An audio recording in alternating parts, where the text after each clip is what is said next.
तो what's up wrestle fans, welcome to wrestle bulletin. तो भाई वेलकम है आपका रेसलिंग अपडेट्स की एक और नए वीडियो में। और अब बिना देरी के बढ़ते हैं अपनी पहली अपडेट की तरफ।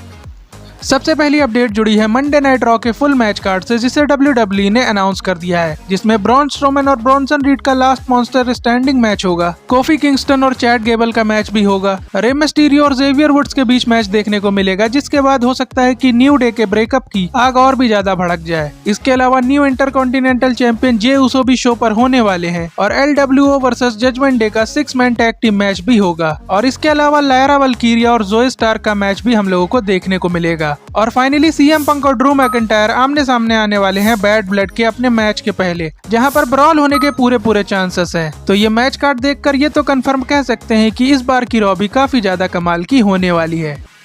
अगली अपडेट जेकब फाटू से रिलेटेड है, जो कि एक बहुत बड़ी बैड न्यूज है, क्योंकि जेकब फाटू के भाई जर्नी फाटू, जो इंडी प्रमोशन में एक जाना माना नाम है, उनको लेकर ऐसी न्यूज सामने आई है कि वो अब गायब हो चुके हैं, जिसकी जानकारी उनके साथ काम करने वाले उनके भाई जूसी फिनाउ ने ट्विटर पर शेयर की है, जिसे आप स्क्रीन पर देख सकते हो। और उन्होंने ये भी रिवील किया है कि जर्नी फाटू ने अपना लास्ट मैच 13 सितंबर को West Coast Pro Wrestling promotion में रेसल किया था, और उसके बाद से ही उनका कोई अता पता नहीं है और न ही उनसे कोई कॉन्टेक्ट हो पा रहा है, जो कि कह सकते हैं कि पूरे ब्लड लाइन के लिए एक काफी बड़ी बैड न्यूज है। नेक्स्ट अपडेट रिलेटेड है WWE के रिसेंट लाइव इवेंट से, जो कोलंबस में हुआ था, जहां पर WWE ने काफी ज्यादा बढ़िया मैचेस बुक किए थे, जिसमें से सबसे हाईलाइटेड मैच की बात करें तो वो था वायर्ड 6 वर्सेस अमेरिकन मेड का मैच, जिसमें वायर्ड 6 ने अपने डेब्यू के बाद से पहली बार लाइव इवेंट में परफॉर्म किया, जिसमें एंड में अंकल हाउडी ने चैट गेबल को सिस्टर एबिगेल ठोका था। और इसके अलावा कैरियन क्रॉस की वाइफ स्कारलेट ने भी जून 2023 के बाद से रिंग में कम्पीट किया है, जिसमें उन्होंने कैरियन क्रॉस के साथ रिया रिप्ली और डेमियन प्रीस्ट को फेस किया है मिक्स्ड टैग टीम मैच में, जिसे देखकर लग रहा है कि WWE का अब आगे का प्लान भी स्कारलेट को वुमेन्स डिवीजन में एक्टिव रेसलर की तरह रेसलिंग कराने का हो सकता है।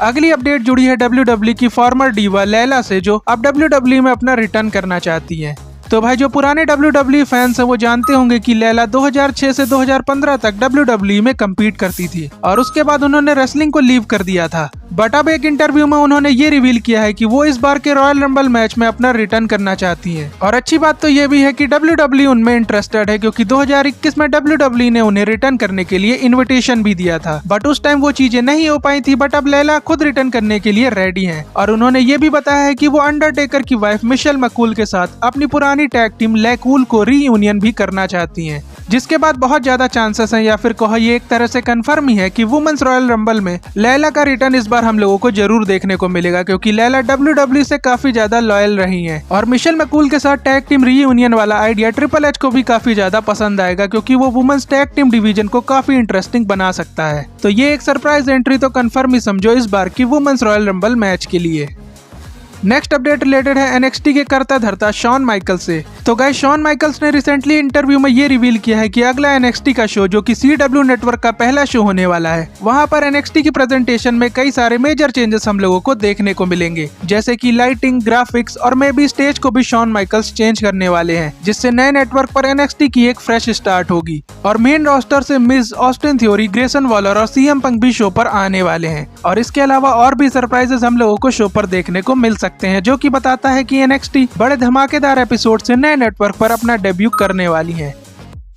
अगली अपडेट जुड़ी है रॉ और स्मैकडाउन की डबल टेपिंग से। तो भाई आपको ये पता होगा कि बैड ब्लड के बाद नवंबर में WWE का क्राउन जूल PLE है, जिसके लिए WWE सऊदी अरेबिया जाएगी। तो टाइम डिफरेंस की वजह से और सुपरस्टार्स को रेस्ट देने के लिए WWE रॉ और स्मैकडाउन के शोज को टेप करने वाली है, जिसके लिए WWE 7 अक्टूबर को रॉ के बाद एक और रॉ का शो टेप करेगी और 25 अक्टूबर को स्मैकडाउन के बाद एक और स्मैकडाउन का शो टेप किया जाएगा, जिसका मतलब ये भी है कि इन शोज के स्पॉइलर पहले से ही लीक हो जाएंगे, जिससे WWE की रेटिंग को काफी ज्यादा नुकसान होगा। बट सुपरस्टार्स को थोड़ा आराम देने के लिए WWE ने ये डिसीजन लिया है, तो लो रेटिंग से लगता तो नहीं है कि किसी को कोई ज्यादा फर्क पड़ेगा।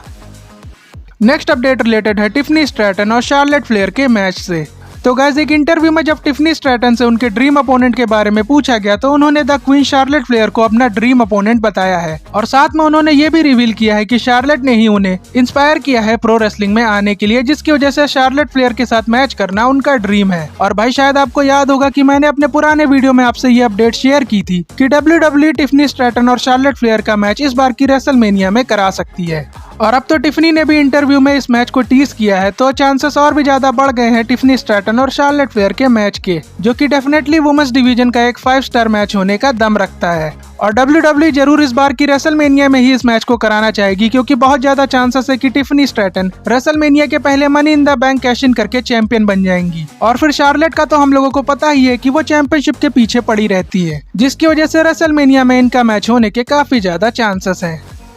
अगली अपडेट जुड़ी है WWE के लेजेंड से, जो WWE के लेजेंड कॉन्ट्रैक्ट का पार्ट है, बट फिर भी वो अलग अलग रेसलिंग प्रमोशन में लगातार अपनी अपीयरेंस कर रहा है, जिनका नाम है JBL। तो भाई JBL अभी अलग अलग रेसलिंग प्रमोशन में डॉल्फ जिगलर की स्टोरी लाइन में इन्वॉल्व हो रहे हैं। तो इसके बाद उनके AEW में अपीयरेंस करने को लेकर भी रूमर्स चल रहे थे, जिस पर JBL से खुद इंटरव्यू में क्वेश्चन पूछा गया, तो JBL ने कहा कि वो WWE के साथ काफी ज्यादा लॉयल है, तो वो AEW में अपनी अपीयरेंस नहीं करने वाले हैं, बट नेवर से नेवर। तो भाई JBL के AEW डेब्यू करने को लेकर जो रूमर्स चल रहे थे, वो यहाँ पर JBL ने खुद एंड कर दिए हैं। और आई डोंट थिंक कि WWE उन्हें कभी AEW में जाने देगी, क्योंकि JBL भले ही अब WWE में कम दिखाई देते हो, बट WWE स्टिल उन्हें अपना काफी वैल्यूएबल असेट मानती है और उन्हें स्पेशल मौकों पर टेलीविजन पर भी बुक करती है, जिसकी वजह से JBL के AEW में जाने के चांसेस ना के बराबर हैं। अब बढ़ते हैं अपनी फाइनल अपडेट की तरफ, जो कोडी रोड्स और सेथ रॉलिंस की फ्यूड से रिलेटेड है। तो गाइस स्मैकडाउन पर हम लोगों ने देखा ही था कि कोडी रोड्स के रोमन रेंस के साथ टीम अप करने वाले डिसीजन की वजह से रैंडी ऑर्टन और केविन ओवेंस को कोडी से प्रॉब्लम हो रही है, और आगे चलकर एक ना एक टाइम पर ये लोग सेपरेट भी हो जाएंगे, ये तो हम लोग जानते ही हैं। बट भाई केविन ओवेंस और रैंडी ऑर्टन से ज्यादा सेथ रॉलिंस को कोडी रोड्स के इस डिसीजन से प्रॉब्लम होने वाली है, क्योंकि सेथ रॉलिंस तो वो बंदा है जिसने अपनी बॉडी और अपनी चैंपियनशिप को कोडी और रोमन की फ्यूड के लिए सेक्रीफाइस कर दिया था, और अब वही कोडी रोड्स उसी रोमन रेंस के साथ सेम टीम में काम करने वाला है। तो ये तो कंफर्म है कि सेथ रॉलिंस को ये बिल्कुल भी पसंद नहीं आएगा, जिसकी वजह से WWE आगे चलकर सेथ रॉलिंस और कोडी रोड्स की फ्यूड का प्लान कर सकती है। और ये तो हम लोग जानते ही हैं कि इनके बीच पुरानी हिस्ट्री भी है, जिसको WWE ने रेसलमेनिया 40 की स्टोरी लाइन की वजह से इरेज ही कर दिया था, बट WWE उसे आसानी से फैंस को फिर से याद दिला सकती है। और अगर इस फ्यूड में अब चैंपियनशिप भी ऐड होगी, तो डेफिनेटली ये फ्यूड काफी ज्यादा कमाल की होगी। और सर्वाइवर सीरीज के बाद ही WWE अगर इस फ्यूड को स्टार्ट करा दे, तो ये कोडी रोड्स के टाइटल रेन के लिए काफी ज्यादा बढ़िया रहेगा, क्योंकि हम लोग ये जानते हैं कि रोमन रेंस जैसे ही चैंपियनशिप वाले सिनेरियो से हटेंगे, कोडी रोड्स का टाइटल रेन फिर से बोरिंग हो जाएगा। और फिर अगर WWE कोडी रोड्स का हील टर्न कराने के बारे में नहीं सोच रही है, तो WWE को Seth Rollins versus Cody roads वाले प्लान पर ही काम करना चाहिए, क्योंकि ये एक ऐसी फ्यूड है जिसमें फैंस हमेशा से इन्वेस्टेड रहेंगे। और जब तक रॉक और कोडी रोड्स की रेसलमेनिया फ्यूड स्टार्ट नहीं होती है, तब तक सेथ के साथ फ्यूड करना कोडी रोड्स के लिए बढ़िया रहेगा। और भाई मास्टरमाइंड ट्रिपल एच की बुद्धि को सच में सैल्यूट है, क्योंकि कोडी रोड्स और रोमन रेंस को सेम टीम में लाकर उन्होंने कई सारी बढ़िया स्टोरी लाइंस के आइडिया को ओपन कर दिया है, जैसे कि face Randy Orton versus Cody Rhodes, heel Kevin Owens versus Cody, और अब Seth Rollins versus Cody Rhodes. तो भाई आप लोग कमेंट करके जरूर बताना कि इनमें से किस फ्यूड को देखने के लिए आप सबसे ज्यादा इंटरेस्टेड हो। बाकी गाइस आज की वीडियो यहीं तक थी, और WWE के तगड़े वाले फैन हो तो चैनल को सब्सक्राइब जरूर कर देना, वीडियो को लाइक शेयर करना मत भूलना। और अब आपसे मुलाकात होगी नेक्स्ट वीडियो में, तब तक के लिए जय हिंद जय भारत।